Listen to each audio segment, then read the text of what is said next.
Welcome to Mauhas diary my channel. আবাহনং না জানামি পূজানং বিসর্জনং না জানামি খমুষ্যেই পরমেশ্বর। হে ভোলেনাথ, হে প্রভু, হে মহেশ্বর প্রভু, বাঙালির 12 মাসে 13 পার্বণ, এই প্রবাদ যেন আজও সমানভাবে প্রাসঙ্গিক। বছরের নানা উৎসবের মধ্যে এই চৈত্র মাসের বিশেষ পার্বণ হল নীল ষষ্ঠী। বিশেষ করে সন্তানের মঙ্গল, সুস্বাস্থ্য, দীর্ঘায়ু কামনা করে বাংলার বহু মা এই ব্রত পালন করে থাকেন। আর প্রচণ্ড গরমের মধ্যেও সারাদিন উপবাস থেকে সন্ধ্যায় শিবের আরাধনার প্রথা রয়েছে এই দিনে।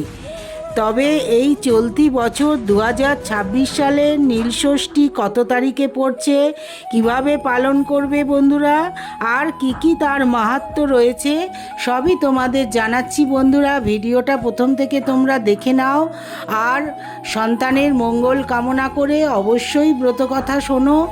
আর তোমাদের ভালো লাগলে চ্যানেলটা সাবস্ক্রাইব করো আর শিবের এই মাহাত্ম্যের কথা একটু প্রচার করো বন্ধুরা। সন্তানের মঙ্গল কামনায় মায়েদের এই নীলষষ্ঠী ব্রত করতে হয়। প্রথমে জানিয়ে রাখি, নীলষষ্ঠীর মূল উদ্দেশ্যই হলো সন্তানের মঙ্গল কামনা। বহু মা এই দিন নির্জলা উপোস পালন করে থাকে। সারাদিন কিছু না খেয়ে সন্ধ্যাবেলায় শিবলিঙ্গে জল অর্পণ করে আর মহাদেবের পুজো দেন। এরপর পুজোর প্রসাদ গ্রহণ করে এবং তারপর ব্রত ভঙ্গ হয়। আর বাংলা সাহিত্যে সন্তানের মঙ্গল কামনার জন্যে এই ভাবনার উল্লেখ বহুবারই দেখা গিয়েছে। বিশেষ করে মঙ্গল কাব্যের প্রার্থনায় আমাদের সেই চিরন্তন আকাঙ্ক্ষা আজও ফুটে ওঠে যে আমার সন্তান যেন থাকো দুধে ভাতে। পঞ্জিকা অনুসারে আমরা জানতে পারছি বন্ধুরা, 2026 সালের নীলষষ্ঠী বা নীলের পুজো পড়বে 13ই এপ্রিল সোমবার। আর বাংলা ক্যালেন্ডার অনুযায়ী তা দেখি দিনটি পড়েছে 1432 সন আর 29শে চৈত্র। এই দিনেই নীলষষ্ঠী পড়েছে বন্ধুরা। এই দিন নীলষষ্ঠী শিবের পুজো করা হবে। আর সাধারণত ষষ্ঠীতে দেবী ষষ্ঠীর পুজো করার প্রথা রয়েছে, যেমন অশোক ষষ্ঠী, শীতলা ষষ্ঠী। কিন্তু নীলষষ্ঠীর ক্ষেত্রে নিয়মটা একটু আলাদা, কারণ এদিন দেবী ষষ্ঠীর পরিবর্তে মহাদেবের আরাধনা করা হয়। লোককথা মতে রাজা দক্ষের যজ্ঞে স্বামী শিবের অপমান সহ্য করতে না পেরে সতী আগুনে আত্মাহুতি করেছিলেন। পরে তিনি রাজা নীলোধ্বজের কন্যা হিসেবে পুনর্জন্ম গ্রহণ করেন। সেই জন্যেই তার নাম হয় নীলাবতী। আর পরবর্তীতে রাজা নীলোধ্বজ তার কন্যা নীলাবতীর সঙ্গে শিবের বিবাহ দিয়েছিলেন। এমনকি গ্রাম বাংলার বিশ্বাস অনুযায়ী চৈত্র সংক্রান্তির আগের দিন শিব ও নীলাবতীর বিয়ে হয়েছিল। তাই এই সময় নীলষষ্ঠী, গাজন আর চৈত্র সংক্রান্তি পালন করা হয়। তবে এই দিনের সঙ্গে নীল শব্দটির সম্পর্ক রয়েছে মূলত দুটি কারণ। প্রথমত মহাদেবের আরেক নাম নীলকণ্ঠ, আর দ্বিতীয়ত দেবী পার্বতীর আরেক রূপ নীল চণ্ডিকা বা নীলাবতী। পুরাণ অনুযায়ী এই দিনে শিব আর নীলাবতীর বিবাহ হয়েছিল, তাই এই দিনটিকে নীলষষ্ঠী বলা হয়। আর শিবের পুজোকে অনেক জায়গায় নীল পুজো বলা হয়। গাজন এবং চড়ক উৎসবের সঙ্গেও রয়েছে এর সম্পর্ক। এদিকে নীলষষ্ঠীর পরের দিন চৈত্র সংক্রান্তি পালন করা হয়, আর এদিন হয় চড়কের মেলা। তার পরের দিন আবার শুরু হয় বাংলা নববর্ষ, পয়লা বৈশাখ। চৈত্র সংক্রান্তিকে ঘিরে বাংলার বহু গ্রামে গাজনের মেলা বসে, আর ওই সময় অনেক ভক্ত শিব পার্বতীর সাজে ঘরে ঘরে ঘুরে ভিক্ষা সংগ্রহ করে। পাশাপাশি চড়ক পূজা এবং গাজনের নানা আচারও এই সময় পালন করা হয়। নীলষষ্ঠীর ব্রত পালনের ক্ষেত্রে বিশেষ কিছু প্রচলিত নিয়ম আছে, যেমন আগের দিন নিরামিষ খাবার গ্রহণ করতে হবে, ব্রতের দিন পুজো না হওয়া পর্যন্ত উপবাস থাকতে হবে, তৃতীয়ত সন্ধ্যাবেলায় শিব পূজার পর প্রসাদ খেয়ে উপবাস ভঙ্গ করতে হয়, পঞ্চমত ব্রত ভঙ্গের পর ফল, সাবুদানা, নিরামিষ খাবার গ্রহণ করতে হয়।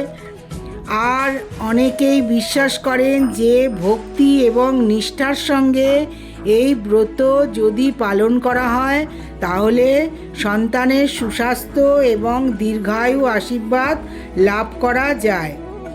নীলষষ্ঠীর দিন সাধারণত যেসব সামগ্রী ব্যবহার করা হয় তার মধ্যে উল্লেখযোগ্য হলো কাঁচা দুধ, দই, ঘি, মধু, চিনি, গঙ্গাজল, বেলপাতা, চন্দন, আতপ চাল, বেল, ধুতুরা ফুল, নীল অপরাজিতা ফুল, আকন্দ ফুল, মালা, আর নতুন মাটির প্রদীপ এবং ঘি, বাতি, মোমবাতি।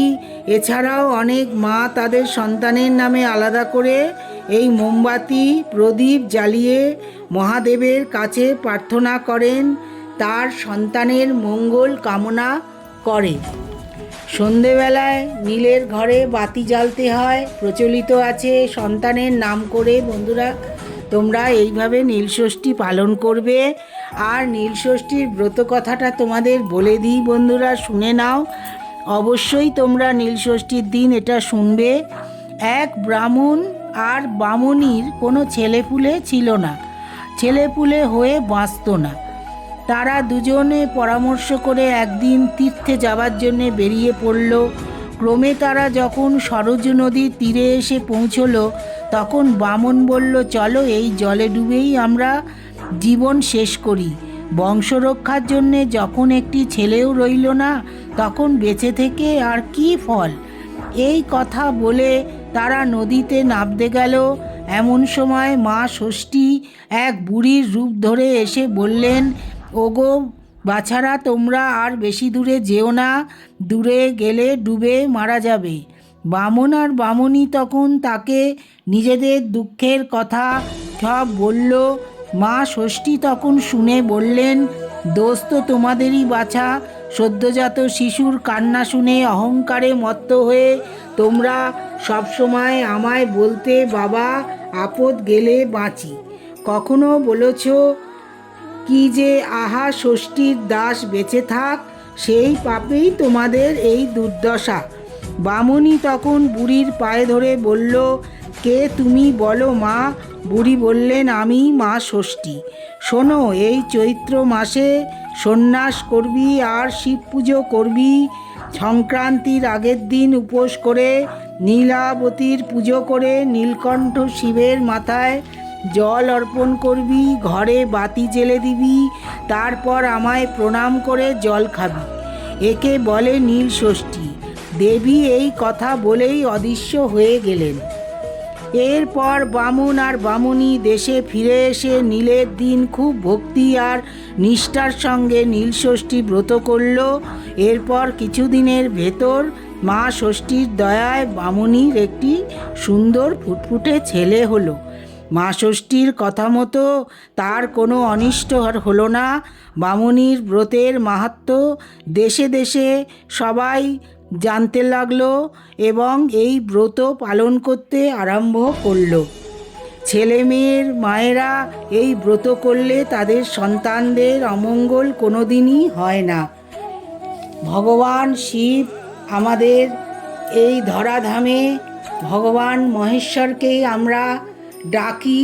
এই নীলষষ্ঠীর দিন, শিবরাত্রির দিন বাবার কৃপায় যাতে আমাদের সংসারে শান্তি থাকে, আমাদের সংসারে আমাদের সন্তানরা যাতে ভালো থাকে, সুস্থ থাকে, দীর্ঘায়ু কামনা করে এই মৃত্যুঞ্জয় মন্ত্র বন্ধুরা তোমরা অবশ্যই পাঠ করবে। ॐ त्र्यम्बकं यजामहे सुगन्धिं पुष्टिवर्धनम् उर्वारुकमिव बन्धनामो मृत्युर्मुक्षीयमामृतात्।